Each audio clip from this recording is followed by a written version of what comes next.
Welcome to the start of the season, NAO fans. We are here. The NFL draft is concluded, and we are in the midst, in the shadow of the NAO second annual rookie draft. I want to say thank you to all our fans, our zillions and zillions of fans everywhere. First and foremost, I'll introduce Mike and Marky Mark, our co-commissioner. I'm going to hand it off to our co-commissioner, Marky Mark. He has a few words for our season holders. Go ahead. Yeah, I just wanted to welcome in our newest member, James. We had a shock yesterday with Skippy bowing out of the league, unfortunately. Said he had, yeah, RIP. Yeah, that's right. That's right. Jay Hill and Skippy have to say RIP. Thank you. Very good. Very good. But yeah, said it was a little too much for him with his basketball and baseball fantasy going on and remodeling the house and new work responsibilities. So now we got James. James Durham has joined, and just wanted to welcome James. He's a good guy. He works with me. NC State grad, Tennessee Titans fan.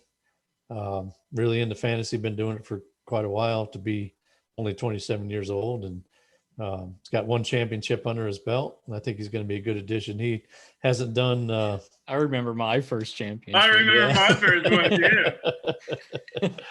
He hasn't done dynasty, so he's a dynasty virgin, so we're gonna try to help him along here. Pop that cherry, baby. Yeah, time to pop it. So, but yeah, welcome James, and we'll get him to watch the show and maybe gain another listener. I don't know if Skippy was listening or watching or not. So, well, I got to take a second and say, Ian, Evan, stop looking them up on Facebook, you freaking stalkers. Yeah. On with the show. What's our first trade there, Marky Mark? Yeah, that's right. We're going to talk trades. Woo! We got a couple trades up on the board here, bub. Maybe the last two trades before the draft, which is a day and a half away. Woo-hoo. Day and a half. Yeah. Well, our first trade was between Dylan and Ricky. So Dylan received pick number 4 in the 2021 draft, and Ricky received pick number 6 and pick number 10 in the 2021 draft. Why don't you start us off, Mike, on that one? I can't believe I'm saying this, but Silly made a good trade here. Yeah? You know?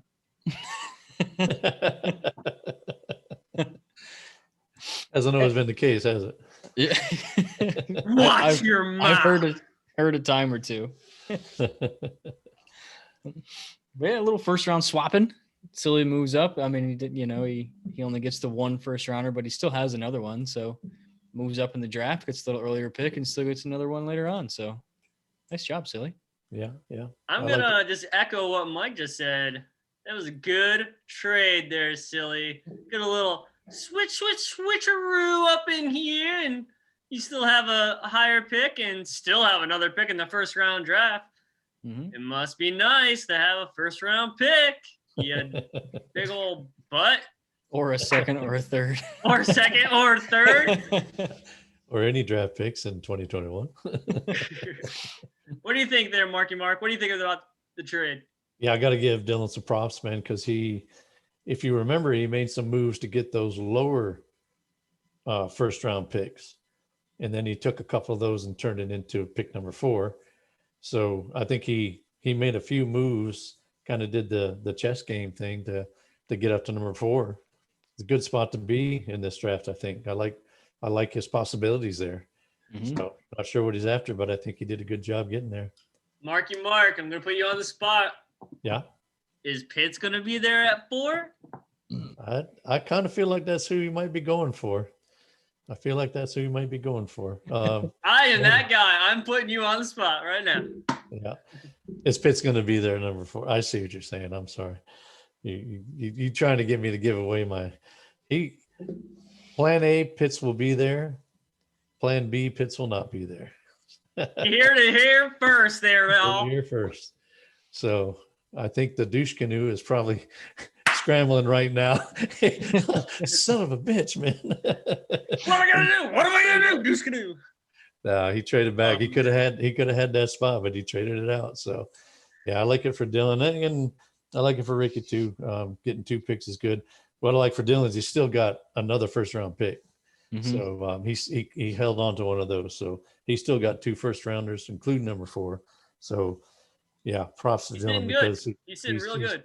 He's turned it around since the trade. The trade. We all know the trade, except James. I'll fill you in, James. Yeah, go you'll look learn it about up. it. Yeah. You'll learn. I'll fill you in. You'll learn. Yeah. All right, let's go on to the second trade. It's a small one, but it involved a player that we all came to know last year, and that's Jalen Hurts. So between Goofy and Ricky, Goofy received Jalen Hurts, and Ricky in return got a 2021 fifth round pick and a 2022 fourth round pick. Mike, you can start us again if you have some thoughts on that. I would say this was just a homer pick for Goofy, but I think he paid a pretty good price for him. I don't think it was much of an overpay or anything like that at all, like you'd kind of expect with those Philly fans. But I think it works out okay, actually. Goofy kind of needed some younger QB help behind Russell Wilson, and Jalen Hurts finished the season pretty strong. His last 4 games, he didn't look terrible. There's some upside there potentially. They didn't draft a quarterback this year, so Jalen Hurts is clearly the starter there. So a 4th and a 5th to see what you got there. Yeah, why not? I couldn't have said it better there, Mike. I think the ceiling is real high and the floor is what everyone knows, Backup. He's got Russ. He's obviously the clear-cut starter over Jalen unless Jalen comes out and starts slinging that rock for 400 yards and 3 touchdowns a game with Smith being added to the depth chart. But I think it was a great pick for both. I mean, we all know that Douche Canoe is trying to get some picks up in this joint. So I think it helped both of them. What do you think there, Mark and Mark? Hurts is interesting because I've seen him ranked as high as 12, which gets him right into QB1 conversation. And then I see people that got him down in the 20s, Yeah. So there's a lot of, there's no consensus on him whatsoever. So if Goofy does get the QB1, if he's up around that 12, he's definitely got something good there, especially being young and has that upside moving forward. But I probably, I like the price he paid. I wouldn't have paid too much for him. And I think a lot of people were trying to sell high on Hurts this year. I don't know. Ricky seemed, like you said, just wanted to get those picks. He's just wanting to amass those picks, which interestingly enough, he's got 19 picks in the next 2 drafts. 7 years? Okay. No, next 2 drafts, 2021, 2022. The Douche Canoe has 19 picks, 9 this year, 10 next year. And he's not done. He's still going to be working on it. He's still wheeling. He's still dealing. He's a pick junkie, man, Right now he is. Yeah. So, but he comes into the league and gets all these picks, and the new guy comes in and says he's 87 years old and went to bed. So. Yeah, I wish. Then I wouldn't have to be the oldest guy in the league.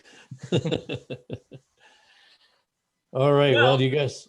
Yeah, go ahead. We're going to go ahead and do our show now that we've gotten the trades out of the way. What we're going to do is we have 3 teams that have we've focused in, spotlighted, as you will. We're going to go through their draft picks and see how they either benefit or not benefit the people that are already on their team or the owners of those said players. You guys ready? Yes, sir. All right. The first team up on deck is going to be the Cincinnati Bengals. All right, Marky Mark, tell us what you think there, boss. Well, I love that they picked Chase to go along with Joe Burrow, reunited, as it were. Because I thought that they could do well to get a lineman in the second. A lot of people had Penei Sewell going there, but I thought they could do well to get a lineman in the second. Wasn't crazy about what they did in the second round, because they had a couple of the top tackles there that they could have taken, but they traded back and they went for Carmen Jackson, who is kind of a swing guy. And I think, Mhm. didn't you say, Sean, they're listing him as guard and not tackle now? The Cincinnati Bengals are listing him as a guard and not a tackle. Yeah. So I think that they're going to probably, I think that the idea was to play him at guard because they brought in Riley Reef in free agency to play right tackle, Jonah Williams at left tackle. So I think this new guy, Carmen Jackson, will probably go to guard. He's, and like I say, he's a swing guy. He could play either one, but just to get him on the line along with the seasoned guys, they'll put him at guard, I think. They got a tackle in the fourth round. That's not where you go to. Fourth round is not where you go to get a starter. So he's going to be a project guy. They brought in a center in the sixth round. Again, what's his name? Trey Hill from Georgia. Georgia. And then they brought in I can't read my own running guy, Chris Evans, running back from Michigan in the sixth round. So, Sean, I think you should be happy that they didn't bring in a running back in an early round. Chris Evans from Michigan, and in the sixth round is not going to be much of a threat probably to your boy there. So, what did you think? Well, the Joe Squared is still strong in Cincinnati. If you don't know, that's Joe Burrow and Joe Mixon. Joe Squared. I really wasn't too worried about them drafting a running back like Evan was with Miami, because I know he was sweating bullets about Miami drafting a freaking running back. But because I knew that they were either going to go offensive tackle first round, which I would have loved, or the man, the myth, and soon-to-be legend, Jamar Chase in the first round. I love having him. I love having Joe Burrow and him getting drafted to the Cincinnati Bengals because I'm going to benefit from all of those targets to Jamar Chase. I know that their offensive line is kind of suspect, is a nice way to put it. But I think that adding the guard, which, like you had stated, is a swing kind of guy, he can be fit into where he's going to best benefit that offensive line, which will be nice. If Joe can get the ball out in less than 2.5 seconds, we're going to be solid, I think. What do you think there, Mike? No, I'm not saying that they did anything wrong. Fantasy wise, Jamar Chase going to the Bengals is obviously pretty enticing, but as more in a general football sense, it was kind of a shock that they went with him. Obviously, he's a great talent and you want him on your team no matter what. But I mean, you kind of look at what the big issue was last year, and it was that offensive line. And, that I like I said, I'm not grading drafts, but, it would still be a decently high grade because you're going to be a better team. But it was kind of surprising that they didn't try to shore up that offensive line right away. Although you look, at what the difference between two guys like Tom Brady, who went to a new team, said what he wanted, won a Super Bowl, and now Aaron Rodgers, who wants to play for the Denver Broncos because they weren't listening to him at all. This sort of seems like okay, Joe, who do you want kind of thing.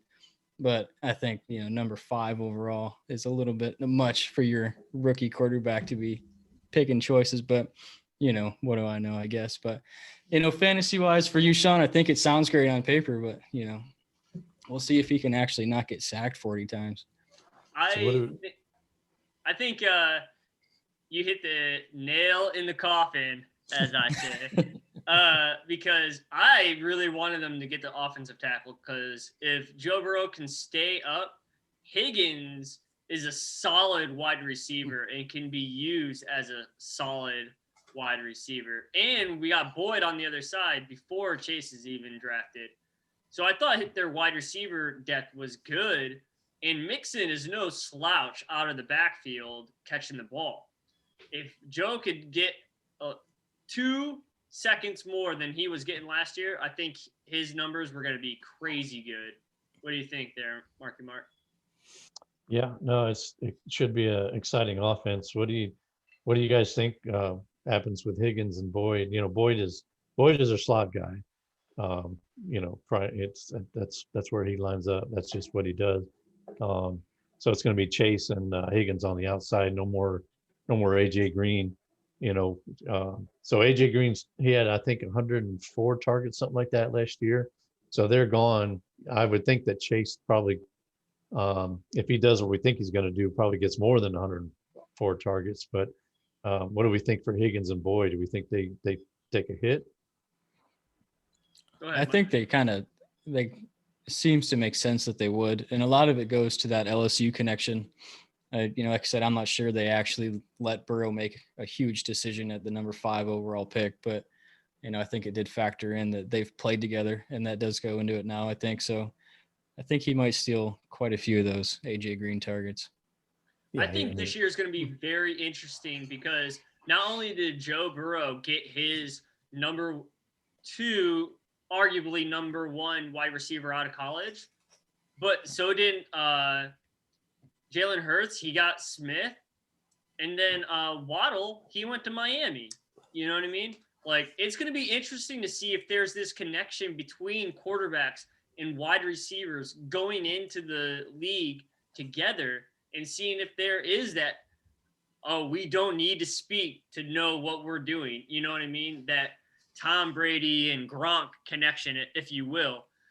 I think it'll be interesting. This season will really tell if that is a thing. I think that is going to be a very telling thing at the end of the season. If we can maybe more rookie quarterbacks that are number 1 draft picks that have shown that they can do what they do, maybe they have more say next year when they're like, hey, let's go get this wide receiver because I'm going to be able to tear it up with him. Yeah, and you also got Trevor Lawrence with Etienne, so it's going to be interesting to see how all these reunitings go. And yeah. All right, so we're going to move forward. We are going to do the Pittsburgh Steelers. And I'm going to throw it to Mike first and foremost. What do you think about their draft there, Mike? Okay. I liked theirs probably better than the Bengals. I'm not going to lie. Because that on TV? Well, I mean, it was no real surprise that they were going to go after a running back. They let, I guess they didn't let James Conner really do much, but, Ben Roethlisberger, I'm not saying he's washed, but, he's headed into the kitchen for it. You know what I mean? And I don't think that he's going to be throwing the ball quite as much as last season, but they're bringing in Harris, who's probably going to be just an immediate kind of, I don't want to say Le'Veon Bell because he was absolutely insane when he played there, but it gives them a run game that has to be respected now. They're not leaning on tight ends as running backs or anything like that. So, and obviously in fantasy wise, Harris is going to be great there. I wouldn't be surprised if in that situation, that's who the underdogs pick first. Even, I think they kind of said it almost, but, as a Claypool owner, I also like it quite a bit because a run game does obviously help the pass game. And, my Canadian Megatron, I think, is going to benefit from that quite a bit. What do you think, Mark? I was a little disappointed they didn't take a lineman earlier than they did. They went for Freiermuth in the second round, and he's a good tight end, and he's actually a really good blocking tight end. But to me, they had bigger needs on the line than bringing in a tight end. They passed in the first round. They took Najee. It's forgivable to a certain extent. Picking a running back in the first round is not always the best thing because a few years down the line, they're wanting to get paid like a first rounder, and they're teams are ready to move on from them because they're getting older already. Of course, we've talked about the fact we wish they'd do 3 years instead of 5 years for running backs. It'd be a lot more fair. But as it stands now, it's not a great thing to pick a running back in the first round. Second round, I thought they should have gone for a lineman. And I will give him credit. Darisaw was picked right before them, and I don't know if they were looking for a lineman, and maybe Darisaw was the last guy that they thought, okay, we'll take him if he falls to us, but he didn't. So they went with Najee. But then in the second round, seven linemen went before their pick. They picked Freiermuth, and then even Kansas City picked Creed Humphrey, the center, which was the number 2 center, depending on who you're looking, the rankings you're looking at. But he was like the number 2 ranked center in the draft, number 55 overall. So they go for a center in the third round. They get Kendrick Green from Illinois. He was the 13th center and 68th guy overall. Yeah, so I don't think it was 60. 168th guy overall. So, they to me, they kind of whiffed in that second round. So I wasn't real crazy about what they did when they had so much problems on the line. They did sign a couple of their guys back. They had some injuries. They let Villanueva go. I don't know. It just seemed to me like they could have done a little bit better there than they did. So they picked the linemen in the third and the fourth round. That's not where you go for starters. So to me, I wish they would have done a little bit more with the line and gone in the second round with the linemen instead of waiting to the third round. So to me, I think Najee is really good. Just wondering how good that line is going to be again this year. I couldn't have said it better myself. I think when James Conner got traded or released, depending on what happened to him, I can't remember. But when he left the Pittsburgh Steelers, we all knew that they were going to go running back first round. So we were all looking at, hey, we all know that their offensive line is straight trash. They got to get a offensive lineman in the second round. And when they got sniped 7 times in front of them, I think they just kind of like. Was it sniping if they made their own picks, though? Yeah. I think we hit that in the chat, okay? Like, read the chat. All right. So, back to my point. I think they just kind of I think they just made a knee-jerk reaction and picked the best player on the board, which really probably wasn't. I don't think they needed a tight end. As an Ebrom owner. Wasn't he like a top 50 player, though? No. Hey, now. Okay. No, Sorry. yeah, he's good. He's good. It's just it's not the pick for them, I don't think, in the second round. Well, they drafted a punter, so they get an automatic A in my book. Been there, done that. Do not need the picture again. You know what I mean? But yeah, I think overall we all knew they were going to go running back. We were real shocked that they went tight end in the second round. Yeah. I think if they were to get a good offensive lineman, that would have helped our boys on the Pittsburgh Steelers. But let's just say what it is going to be. If the offensive line sucks and Najee can't freaking run the ball, it's just going to be more of the same from last year, where they're going to be trying to throw it real short to kind of fumble together what they call a run game. So we'll see what happens, because Big Ben isn't chucking the ball 60 yards anymore. Yeah, and Najee's not a big missed tackle guy. He's a one cut, get up the field kind of guy.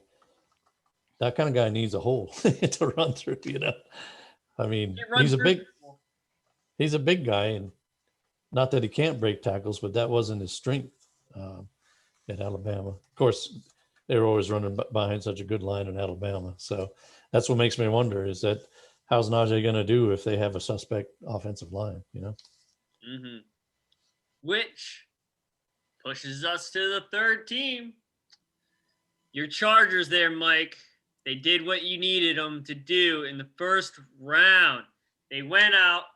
They did what they needed to. They got you an offensive tackle, improved that offensive line for your boy Eckler and Herbie fully loaded. What do you think there, Mike?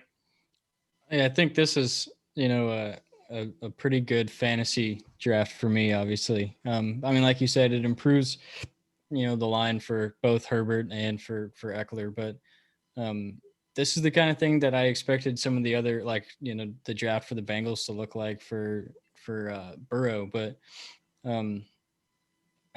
I gotta like it. I mean, this is one of those, like, you have a good young quarterback. He's going to play well.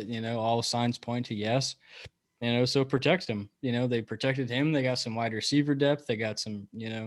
Um, I know late round, but like I can't remember exactly which round it was. They even got another running back that flashed some pretty good stuff. So they got him some good offensive weapons. They got him a new line. They picked up a new center in free agency, like one of the highest rated centers in the league. This is what you want to see when you've got a whole bunch of Chargers on your team for fantasy. So I'm into this one quite a bit. No punter, but that's okay. We'll give it to them. They get a B+ or an A- for no punter. It does drop a few points, but yeah, you got to drop it back a little bit, man. What do you think there, Marky Mark? Give us a take. I love that they picked Slater at first because, like you said, like Mike said, they got Corey Linsley at center. They had already added Balaga. They seem to like those former Green Bay guys. And they signed Ode Abushi from Detroit, Matt Filer from Pittsburgh. So, I mean, they really addressed the line in a big way. So I'm loving it. They went really from one of the worst to possibly one of the best if these guys stay healthy and they get that chemistry going, So I love the fact that they took Slater first. I love the Palmer pick, Josh Palmer. I don't know what you guys think about him, wide receiver out of Tennessee. I think he'll be the eventual Mike Williams replacement. RIP, underdogs wide receiver there, who they've tried to trade to everybody and their brother. You mean Logan Thomas? Yeah, yeah. Logan and Mike Williams. They've been trying to get rid of those guys. Yeah, so I love it. They got a tackle in the 5th round, so that's going to be like a project guy. So yeah, it was good. It was Larry Roundtree, Mike, that they took in the 6th round. Right. Yeah, I couldn't remember the round. Yeah. And you look at the fact that Justin Jackson's had a lot of injury problems. Joshua Kelly had some moments, but got in a doghouse, didn't wow anybody, I don't think, last year. So Roundtree from the 6th round, I mean, he can probably compete with those guys. So not a bad pick there, not a bad flyer to take.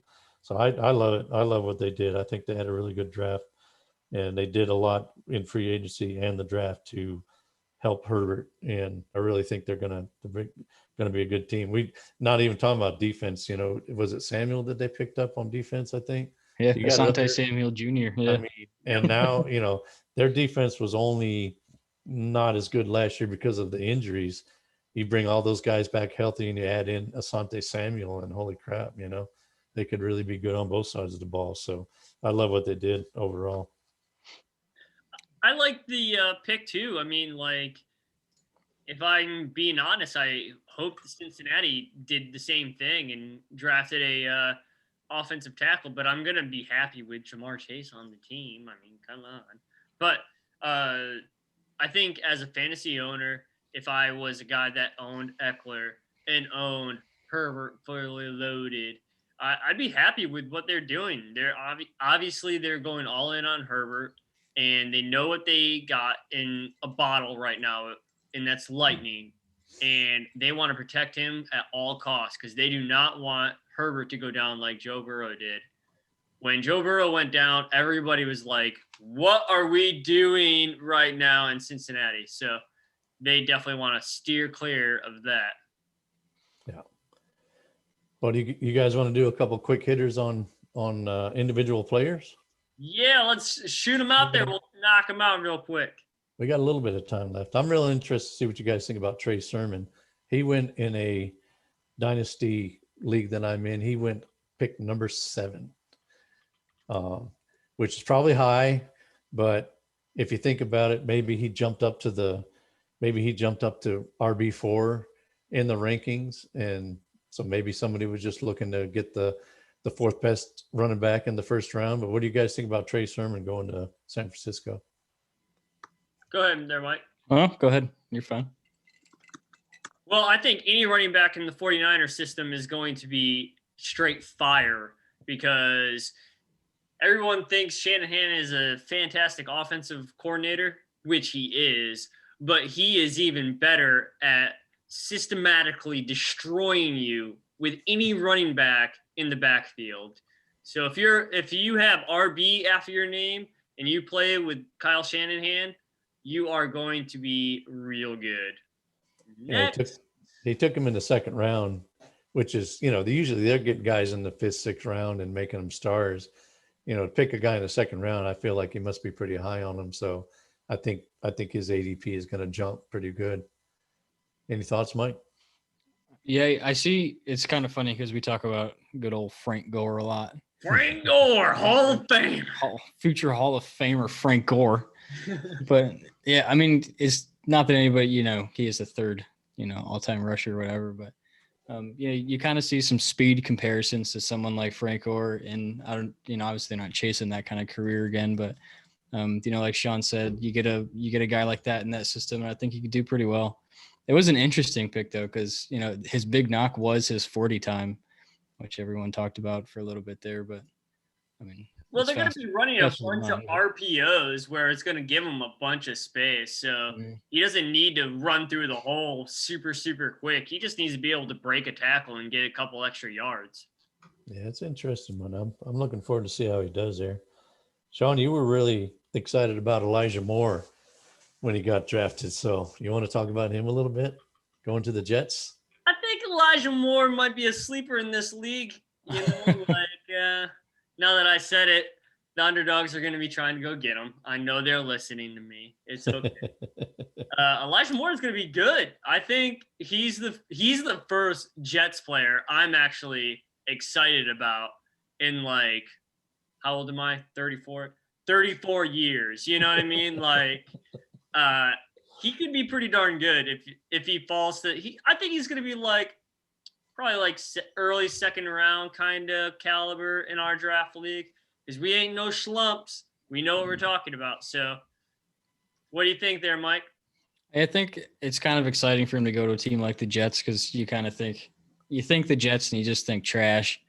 But I think a guy like, he can play kind of everywhere. I mean, you're kind of starting to see a little bit of a shift from, on these running or these wide receivers, a Debo or a Brandon Ayuk or whatever for the Niners, kind of doing more things.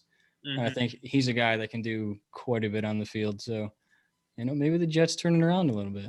Well, they got Mims on the other side. Mims is no slouch. He just had a really bad offensive coordinator and didn't have any plays really called for him. You know what I mean? Yeah, well, their coaching was some of the worst that's ever existed. So, yeah. Yeah. What's that? Their coaching was some of the worst that's ever existed. So, yeah, that didn't get a fair shake the last few years. Yeah, I definitely agree. Who owns Mims in our league? I forgot. Mark, can you let us know who owns Mims in our league? That would be me. Okay. I traded for him knowing that they were going to get a quarterback upgrade. When Elijah Moore went there, it hurt a little bit, but I'm hoping that they'll play him in the slot a lot. You kind of have to wonder because Crowder's still around. I think he was kind of in limbo. I didn't know what they were going to do, but he's still hanging around. So I don't know what they're going to do with Elijah Moore, but yeah, Mims I thought could be a good second-year breakout, but it's going to be a lot of competition for targets now. Definitely, because Elijah Moore is good. I like him. Run first team, and they carry two very high fantasy relevant wide receivers. I'm just saying. Yeah.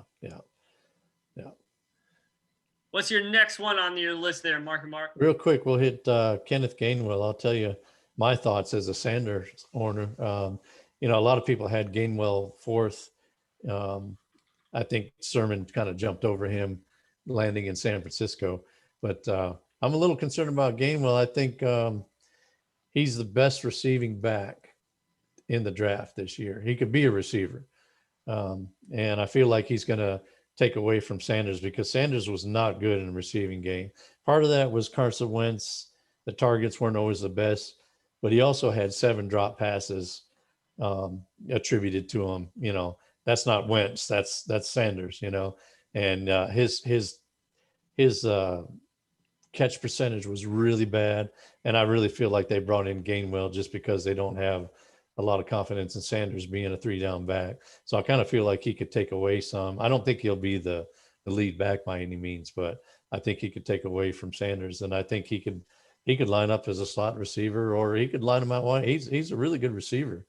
What do you guys think about Gainwell going to Philly? Go ahead there, Mike. Yeah, I think as a Sanders owner, like you said, I wouldn't be terribly worried about, taking, RB1 duties in fantasy or anything like that. But I mean, I think he'll eat into some touches. I mean, like you said, obviously the pass catching has been Miles Sanders' biggest issue for a while. But I remember because, obviously Gainwell was on a lot of draft boards, so people reading about him. And there was a lot of comparisons to Sean will like this, Naheem Hines, and, how the Colts might use him. But, I think if that happened there, obviously last season, Hines, took some touches, they had like 18 running backs by the end of the season, but, that can be supported fantasy wise. It's just like you said, a kind of a knock on Sanders a little bit, but won't be terribly worried about it. He'll be fun to watch there though. I think that whole team this year will be kind of fun to watch without Wentz just brooding over everything like a weird dementor, ginger dementor. I think Gainwell will be the 3rd-down back, but he is not my threat as a Miles Sanders owner.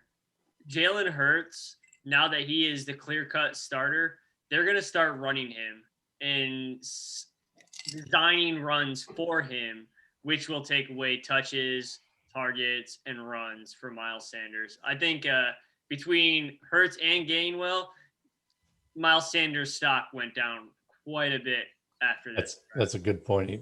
Sanders is going to have to make the best out of his touches for sure. Yes, he will. Yeah, good point.